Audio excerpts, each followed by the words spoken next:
Info Hub. In our headlines, citizens urged to take precaution as Hydromet issues storm warning, shipping sector waste disposal challenges to be addressed, and audit office to enhance its operations. Stay tuned for the details of these and more.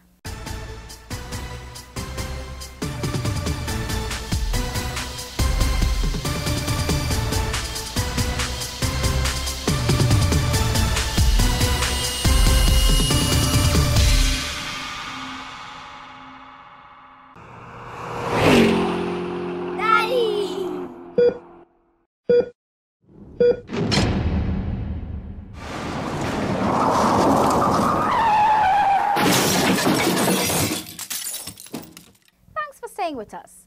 Now for the details.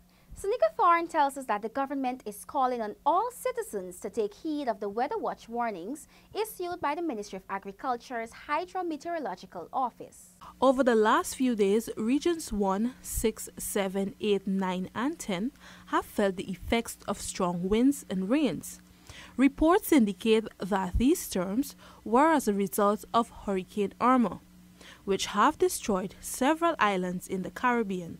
Citizens are being warned to be on the alert and take all necessary precautions. Our citizens, particularly along the low-lying areas, should take the necessary precautions because this weather pattern is, apart from being unpredictable to some extent as to where it is going to affect, we can know for sure that it is in the Caribbean and that even the tail end of it can have devastating impact on our citizens. Minister Joseph Harmon said that as part of Guyana's membership of the Caribbean Disaster Emergency Management Agency, the country is provided with current information on Hurricane Irma. The effects of Hurricane Irma would to some extent be guided by our own response to what is happening here in Guyana to our citizens as advised by the Civil Defense Commission. I can tell you now that we have advanced information of Irma and another storm that's actually going to come together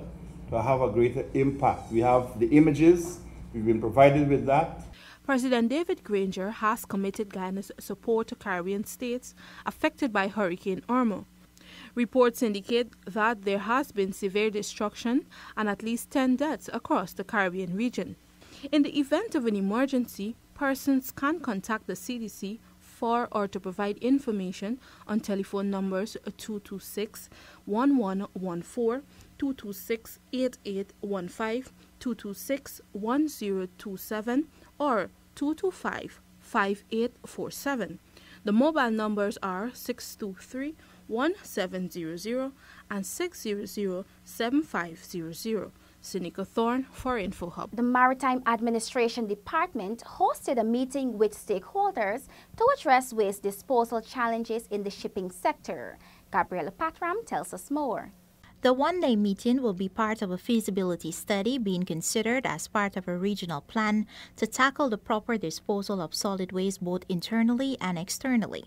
Keith Donahue, a consultant from the International Maritime Organization (IMO), said that under the United National Environment Center program, small islands developing states, of which Guyana is a part of, faces challenges on how to deal with waste domestically as well as from ships coming into ports. This is a feasibility study to see whether we should do a regional plan for the Caribbean.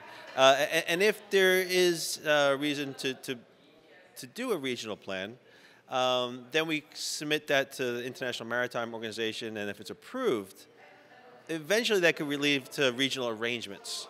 And that could be different type of options. Donahue explained some of the key areas discussed at the meeting. This workshop, we're going to be talking about a whole host of important topics. And having adequate port reception facilities is an obligation for the contracting parties under the International Convention to Prevent Pollution from Ships. Director of Maritime Safety, MARAD, Captain John Flores, said that the meeting will also aid in the preparation for an audit in February of 2018. Well, we have different stakeholders here. We have people from the government, we have people from shipping, and we have the waste disposal companies here. So we're hoping that all the stakeholders understand what the government is hoping and trying to do to put a plan in place, and that all the stakeholders give their views and give their own understanding and their own positions on part of this plan. Captain Flores noted that if the audit in 2018 finds MARAD lacking in any area, recommendations will be made and implemented. Gabriela Patram for InfoHub. The Ministry of Natural Resources is working with Conservation International to ensure that the pilot water reservoir in the Rupununi is sustainably managed. Tiffany Rogers was there and filed this report. Conservation International Guyana is working with the Napi Village and the regional administration in Region 9 to ensure the sustainability of the reservoir. CI's interest is very much related to the work we're doing at the regional, and indeed the work we've been doing with local communities over the years, in building the kinds of benefit sharing, management mechanisms, governance mechanisms by which common pool resources, in this case here water. Conservation International, who has been working in Region 9 over the years, is also collaborating with the regional administration on its plan of action for regional development. Minister Raphael Trotman visited the reservoir on Wednesday to observe completed works. He noted that villages have already made plans to maximize the use of the area. We've read recently where villages are speaking about the tourism potential, and indeed, whilst we may have started the project with the intention of providing water for irrigation and for usage by potable water, we now see another potential which was never anticipated. Minister Trotman is seeking to finalize the management of the reservoir before it is officially handed over. The reservoir is buttressed by a 450-meter dam and can hold 4.5 million cubic meter of water at its maximum. For InfoHub, Tiffany Rogers. Private stakeholders want better analysis on the local content policy draft for oil and gas. Crystal Stall has been following the consultations. During a stakeholder engagement with consultant Anthony Paul, Georgetown Chamber of Commerce and Industry President Deodat Indar said the private sector would like to see better analysis on the local content policy framework. This is Guyana, it's a frontier. It's a different situation, we have a different culture here. So we have to make sure that we do a proper analysis of what we can do in year 1, year 2, year 3, year 4, year 5, and what we can ring fence for the sake of our people developing. Because you don't want 1 year, 2 years from now, Guyanese people are investing their money, setting up systems, becoming certified, becoming food safety certified, ISO certified, health and safety certified, and they can't get a chance at a contract. Indar suggested some policy points during the engagement at the Ministry of Natural Resources today. The policy should address that in clear language. It should not be in just broad headings and people can't read through that. It should flesh it out and people should be able to see that clearly. The Trinidadian consultant Anthony Paul explained the local content policy is just a draft initially. This is the first iteration of it. It wasn't meant to be a perfect document, and it is not, and it will be improved as you go along. The GCCI president said he believes the oil industry will be one of the biggest drivers of the economy in the next decade, thus needs major oversight. Such a large resource must have the broadest oversight possible to make sure that we get the best value from that resource that we're pumping out of the ground. And I think we understand on a macro level where this policy should be. Is just working. I think we're in agreement on most of it, but it's working out the details to make sure that our people do not get, a disadvantage nowhere once we implement. The Ministry of Natural Resources is currently engaging stakeholders on the policy before it is finalized. Crystal Stall for InfoHub. The Audit Office of Guyana is now better equipped financially to build capacity and enhance its operations. Here are the details.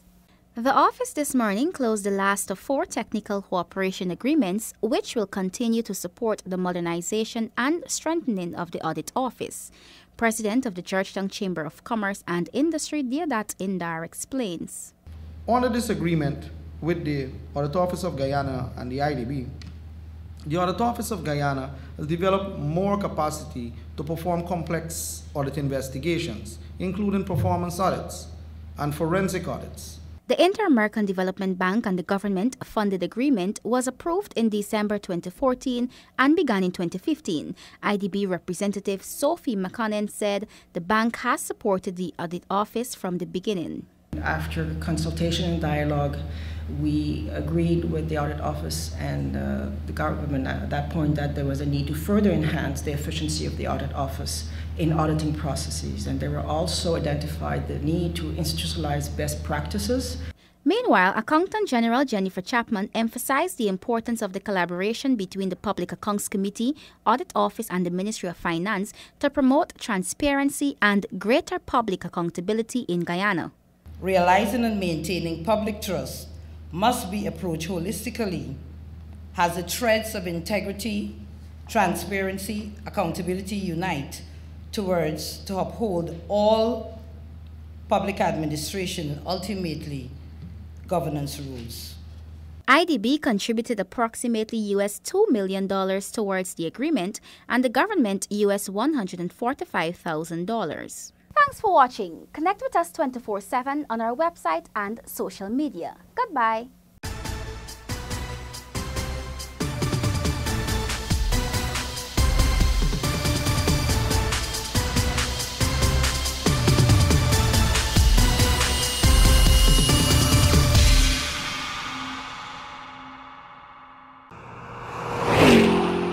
Daddy!